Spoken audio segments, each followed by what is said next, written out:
கவர்மெண்ட்டில் கொடுத்த லேப்டாப்பாக இருந்தாலும் சரி, நம்ம வீட்டில் யூஸ் பண்ணுற கம்ப்யூட்டராக இருந்தாலும் சரி, நம்ம ஏற்கனவே யூஸ் பண்ணுற அந்த ஓஎஸை மாற்றுறதுக்கு என்னென்ன வழிகள் இருக்குதுன்னு பார்க்கலாம். அதுக்கு முன்னாடி இதுவரையும் நம்ம சேனலை சப்ஸ்கிரைப் பண்ணிக்க, பக்கத்தில் இருக்க பெல் பட்டனை கிளிக் பண்ணிக்கோங்க.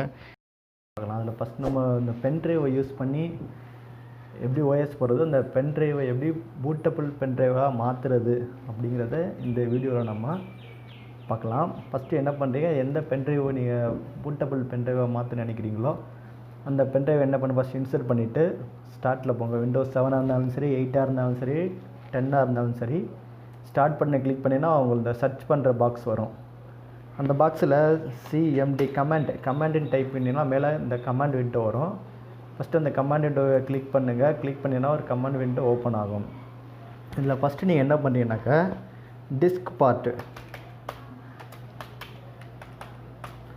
டிஸ்க்பார்ட்னு டைப் பண்ணுங்கள். டிஸ்க்பார்ட்னு டைப் பண்ணி என்ட்ரு கொடுக்கும்போது ஒன்லி இந்த விண்டோ ஓப்பன் ஆகலாம். அப்படி இல்லைனாக்கா இதே மாதிரி இன்னொரு விண்டோ பாப்அப் ஆகும். அப்படி இன்னொரு விண்டோ பாப்அப் ஆகலாட்டி நீங்கள் இதிலேயே கண்டினியூ பண்ணுங்கள். டிஸ்க்பார்ட்னு டைப் பண்ணி என்ட்ரு கொடுக்குறேன் பாருங்கள், எனக்கு இன்னொரு கமாண்ட் விண்டோ ஓப்பன் ஆகுது. ஓகேங்களா, அந்த கமாண்ட் விண்டோவில் நீங்கள் என்ன பண்ணுறீங்கன்னா ஃபஸ்ட்டு டிஸ்க்குன்னு டைப் பண்ணணும். லிஸ்ட்டு டிஸ்க்குன்னு டைப் பண்ணி என்ட்ரு கொடுத்தீங்கன்னாக்கா உங்கள் கம்ப்யூட்டரில் என்னென்ன டிவைஸ், அதாவது ரிமூவபிள் டிவைஸ் கனெக்ட் ஆகிருக்கோ அப்படிங்கிறது காட்டும். இதில் பாருங்கள், எனக்கு 3 காமிக்குது பாருங்கள். ஆன்லைனில் நான் 8 GB பென்ட்ரைவ் கனெக்ட் பண்ணியிருக்கேன்.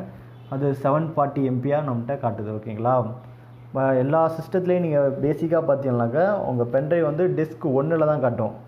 ஒரு சில சிஸ்டத்தில் மட்டும்தான் இது மாதிரி மாறி காட்டும். நீங்கள் கனெக்ட் பண்ணியிருக்க பென்ட்ரைவ் எந்த டிஸ்கில் இருக்குதுன்னு பார்த்து செக் பண்ணிக்கோங்க.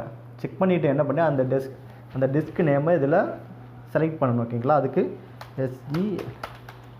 செலக்ட் டிஸ்க் 3ங்கிற கமெண்ட்டை டைப் பண்ணணும். ஓகேங்களா, டிஸ்க் 3ன்னு டைப் பண்ணி என்ட்ரு கொடுத்தீங்கன்னாக்கா உங்களுக்கு டிஸ்க் 3 இப்போது செலக்ட் ஆகிடுச்சு. செலக்ட் ஆனதுக்கப்புறம் என்ன பண்ணணுன்னாக்கா நம்ம பென்ட்ரைவில் வைரஸு இது மாதிரி நிறையா வைரஸ்லாம் இருக்கும், அதை நம்ம ரிமூவ் பண்ணணும். அதுக்கு என்ன பண்ணாக்கா க்ளீன்கிற ஒரு கமாண்ட் கொடுக்கணும். க்ளீன்கிற கமாண்ட் கொடுத்து என்ட்ரு ஆகிடுச்சுனாக்கா கீழே வரும் உங்கள் பென்ட்ரைவ் இப்போ க்ளீன் ஆகிடுச்சு. க்ளீன் ஆனதுக்கப்புறம் என்ன பண்ணாக்கா நம்ம பென்ட்ரைவ் வந்து பார்ட்டிஷன் பிரிக்கணும். பார்ட்டிஷன் பிரிக்கிறதுக்கு கிரியேட் பார்ட்டிஷன் பிரைமரிங்கிற டைப் பண்ணணும். ஓகேங்களா,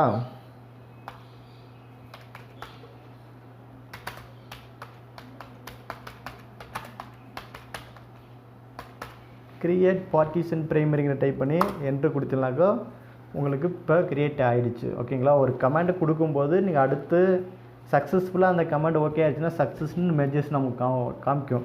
அப்படி நம்ம கொடுக்கலனாக்கா எரர் வந்துச்சுன்னா நம்ம கொடுக்குற கமெண்டில் ஏதோ ஸ்பெல்லிங் மிஸ்டேக் இருக்குதுன்னு அர்த்தம். அதை நம்ம பார்த்து நம்ம கிளியர் பண்ணிட்டோம்னாக்கா அந்த கமெண்ட் சக்ஸஸ்ஃபுல்லாக ஆகிடும். ஓகேங்களா, இப்போ கிரியேட் பார்ட்டிஷன் கொடுத்ததுக்கப்புறம் நம்ம என்ன பண்ணணும்னாக்கா இப்போ நம்ம ஃபார்மேட் பண்ணணும். ஃபார்மேட் பண்ணுறதுலேருந்து ரெண்டு டைப்ஸ் இருக்குது. அதாவது FAT32 இருக்குது, இன்னொன்று NTFS அப்படின்னு இருக்குது. FAT32 இதுக்கு யூஸ் பண்ணுறோம்னாக்கா விண்டோஸ் 7ங்கிறது எம்பி கம்மியாக உள்ளது, 3 GB தான் வரும். அதனால் அது வந்து FAT32 போட்டு நம்ம ரன் பண்ணிக்கலாம். இப்போ NTFS ஃபைல் எதுக்கு யூஸ் பண்ணுறோம்னாக்கா விண்டோஸ் 8, 8.1, 10 யூஸ் பண்ணும்போது அதோட ஃபைல் சைஸ் வந்து பார்த்தீங்கன்னாக்கா 4 GBக்கு மேலே இருக்கும். ஸோ அதனால் வந்து நீங்கள் வேறு அதாவது 8.1, 8, 10 போடும்போது நீங்கள் NTFS ஃபார்மேட் அடிச்சுட்டு தான் போட முடியும். ஓகேங்களா, 32 பிட் வந்து விண்டோஸ் 7க்கு மட்டும் நம்ம போடலாம். இப்போ நான் விண்டோஸ் 7 பூட் பண்ணுறதுனால உங்களுக்கு என்ன பண்ணுறேன்னா 32 பிட்லேயே நான் உங்களுக்கு ஃபார்மேட் அடிக்க போகிறேன். அதுக்கு என்ன கமெண்ட்னா இப்போ ஃபார்மேட் ஒரு ஸ்பேஸ் விட்டு FS ஈக்குவல் டு FAT32 சொன்னால FAT32 ஒரு ஸ்பேஸ் விட்டு குயிக் அப்போ இந்த கமெண்ட் அடிச்சுட்டு என்ட்ரு கொடுத்தீங்கன்னாக்கா ஒரு 100% ஓடும். அது ஓடுனதுமே ஆட்டோமேட்டிக் என்ன ஆகிடும், உங்களோட பென்ட்ரைவ் வந்து ஃபார்மேட் ஆகிடும். இப்போ டிஸ்க் சக்ஸஸ்ஃபுல்லி ஃபார்மேட் த வால்யூம்னு வருதுங்களா. ஓகே, அதுக்கப்புறம் நம்ம என்ன பண்ணணும்னா அந்த ஃபார்மேட் பண்ண பென்ட்ரைவை நம்ம என்ன பண்ணணும், இப்போ ஆக்டிவ் பண்ணணும். ஆக்டிவ் பண்ணுறதுக்கு ஆக்டிவ்ங்கிற கமெண்ட் கொடுக்கணும். ஆக்டிவ் கொடுத்தீங்கன்னாக்கா சக்ஸஸ்ஃபுல்லாக ஆக்டிவ் ஆகிடுச்சின்னு வருது.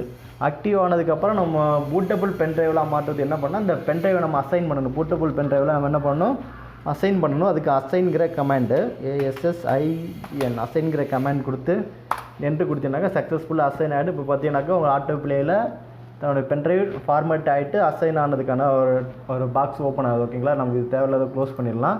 அதுக்கப்புறம் என்ன பண்ணலாம், இந்த கமாண்ட் விண்டோ தூரம் முடிஞ்சிச்சு. இதுக்கப்புறம் நம்ம எக்ஸிட் பண்ணிடலாம். எக்ஸிட் கொடுத்து அந்த கமாண்ட் விண்டோ போய்ட்டு ஏற்கனவே ஒரு கமாண்ட் விண்டோ இருக்குது, அதை நம்ம என்ன பண்ணிடலாம், எக்ஸிட் பண்ணிடலாம். எக்ஸிட் பண்ணதுக்கப்புறம் அவ்வளோதான், பென்ட்ரைவ் வந்து இப்போ பூட் பண்ணுறதுக்கு ரெடி ஆகிடுச்சு. நம்ம ஏற்கனவே நீங்கள் விண்டோஸ் ஃபைல் வந்து உங்கள் சிஸ்டத்தில் காப்பி பண்ணி வச்சுருப்பீங்க. அந்த ஃபைல் அப்படியே இந்த பென்ட்ரைவில் காப்பி பண்ணிவிட்டு நீங்கள் பூட் பண்ணினாக்கா உங்கள் பென்ட்ரைவ் வந்து பூட்டபிள் பென்ட்ரைவாக மாறிடும். ஈஸியாக உங்கள் லேப்டாப்பு சிஸ்டத்துக்கு நீங்கள் என்ன பண்ணிக்கலாம், ஓஎஸ் சேஞ்ச் பண்ணிடலாம். இது போன்ற பயனுள்ள வீடியோக்களை நீங்கள் தெரிஞ்சுக்கிறதுக்கு இந்த சேனலை சப்ஸ்கிரைப் பண்ணுங்கள், ஷேர் பண்ணுங்கள், மறந்துடாமல் லைக் பண்ணுறீங்க. ஓகே, நீங்கள் ஒவ்வொரு பண்ணுற லைக்கும் எங்களுக்கு ரொம்ப சப்போர்ட்டாக இருக்கும். வேறு எதுவும் சந்தேகங்கள் இருந்தால், கம்ப்யூட்டர் தொடர்பான எந்த சந்தேகம் இருந்தாலும் இதில் கமெண்ட் பண்ணுங்கள். Okay, thank you.